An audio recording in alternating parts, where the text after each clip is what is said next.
Bonjour, Jésus, notre souverain sacrificateur.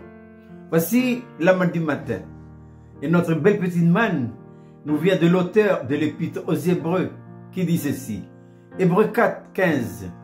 Car nous n'avons pas un souverain sacrificateur qui ne puisse compatir à nos faiblesses. Au contraire, il a été tenté comme nous en toutes choses, sans commettre de péché. Quel est le rôle du souverain sacrificateur? Il faut savoir que dans l'ancienne alliance, Aaron, c'est lui le grand souverain sacrificateur. Eh bien, le souverain sacrificateur a trois devoirs essentiels. D'abord, il doit servir le Seigneur dans le sanctuaire. Deuxièmement, il doit enseigner au peuple la loi. Et troisièmement, il doit consulter Dieu. Donc, cette responsabilité-là, autrefois, revenait à Aaron. Et Aaron doit se rendre dans le lieu 3 fois saint, une fois l'année, pendant la grande fête des expiations. Le seul qui peut rentrer quand il veut, et tout le temps, c'est qui? C'est Moïse. Mais Aaron, lui, le grand souverain sacrificateur, une fois. Alors, il rentre dans le lieu 3 fois saint pour s'enquérir auprès du Seigneur de ce que le peuple doit faire. Ensuite, il ressort et il passe les ordres aux sacrificateurs qui sont les Lévites. Et les Lévites, qui sont les sacrificateurs, eux après, ils instruisent le troupeau. Et le peuple maintenant doit exécuter. Chacun a son rôle. Quand chacun est à sa place, eh bien les choses tournent bien. Mais quand on commence à usurper une place qui ne nous revient pas, alors c'est la grosse pagaille. Hein?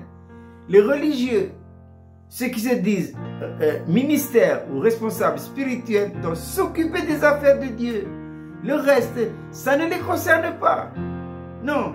Alors, ça c'est le travail du grand souverain sacrificateur. Autrefois, maintenant, nous sommes dans la nouvelle dispensation.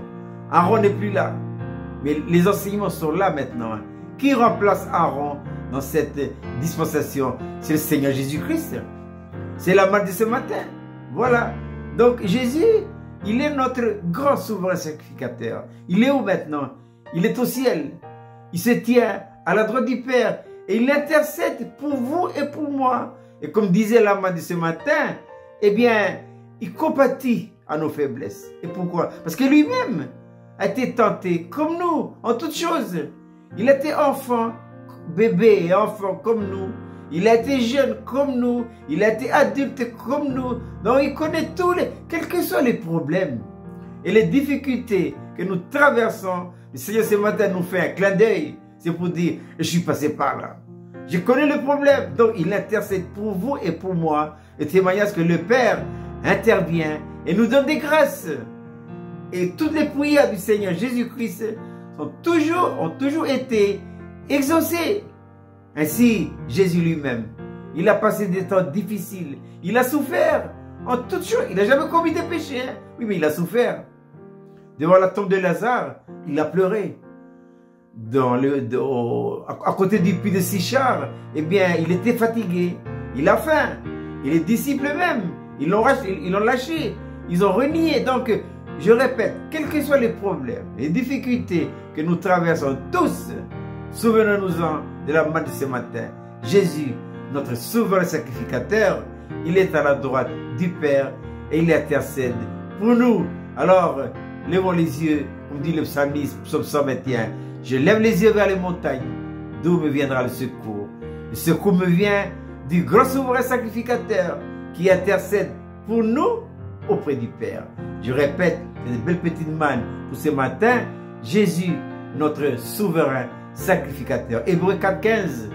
Car nous n'avons pas un souverain sacrificateur qui ne puisse compatir à nos faiblesses. Au contraire, il a été tenté comme nous en toutes choses, sans commettre de péché.